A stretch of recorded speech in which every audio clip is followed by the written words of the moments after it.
Assalamualaikum student, how are you? Hope you will be fine. Today we start our lecture about force and motion.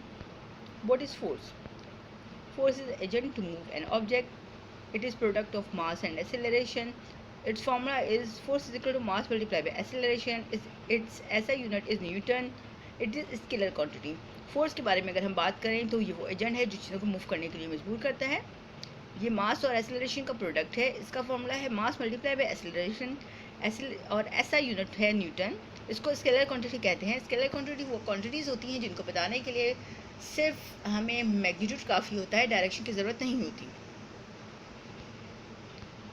Next, how force is helpful in our daily life. ये force हमारी ज़िंदगी में कैसे हमारे लिए फ़ायदेमंद है. By applying force we can lift heavy object from one place to another. Forces apply करके हम मुख्तलिफ़ किस्म के हैवी ऑब्जेक्ट्स को एक जगह से दूसरी जगह पे मूव करवाते हैं. जैसा कि अगर एक हैवी कबर्ड हो तो फोर्स अप्लाई करके ईजिली हम उसे एक प्लेस से दूसरी जगह पर शिफ्ट कर सकते हैं. Effect of forces. By applying force we force to move object from one place to another.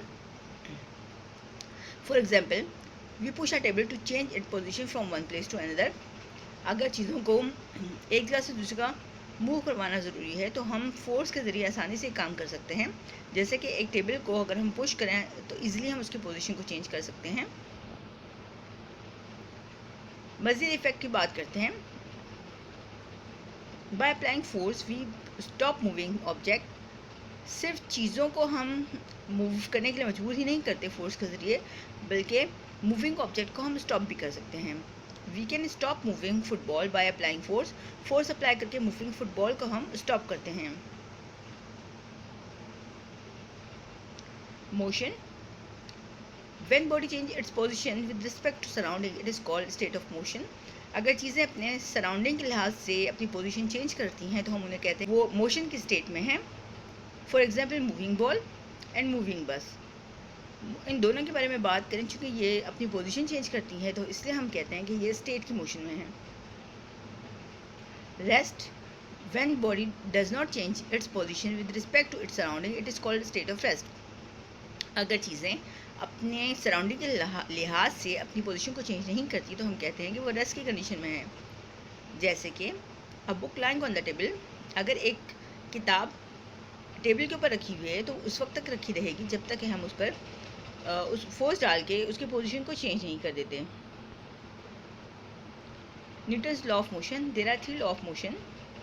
First law of motion, it is called law of inertia. Second law of motion, it give exact definition of force. Third law of motion, it tells that action is equal to reaction but only direction is opposite. Third law हमें क्या बताता है कि first law में बताता है कि first law को हम इनर्शिया भी कहते हैं. फर्स्ट लॉ ऑफ मोशन को. इनर्शिया का मतलब क्या होता है? इनर्शिया का मतलब है जो भी चीज़ मूव कर रही है या रेस्ट की कंडीशन में वो उसी कंडीशन में रहेगी. अगर हम बात करते हैं सेकंड मोशन की, second motion law of motion की, तो ये हमें फोर्स की एग्जैक्ट डेफिनेशन प्रोवाइड कर रही होती है. फोर्स की डेफिनेशन हमने क्या पढ़ी थी कि फोर्स वो एजेंट है जो चीज़ों को मूव करने के लिए मजबूर करता है. तो हम यहाँ पे by formula F equal to ma easily force भी फाइंड कर सकते हैं और यही हमारा सेकंड लॉ भी है. इसे हम डिटेल में डिस्कस करेंगे इंशाल्लाह ताला. थर्ड लॉ की बात करें तो एक्शन रिएक्शन बराबर होते हैं, लेकिन इनकी जो डायरेक्शन होती है वो अपोजिट होती है. इंशाल्लाह ताला नेक्स्ट क्लास में इन्हीं लॉज को हम बहुत अच्छी तरह से तफसील से स्टडी करेंगे.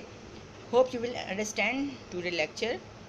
And please student like, subscribe and share our channel. Okay, अल्लाह हाफिज़.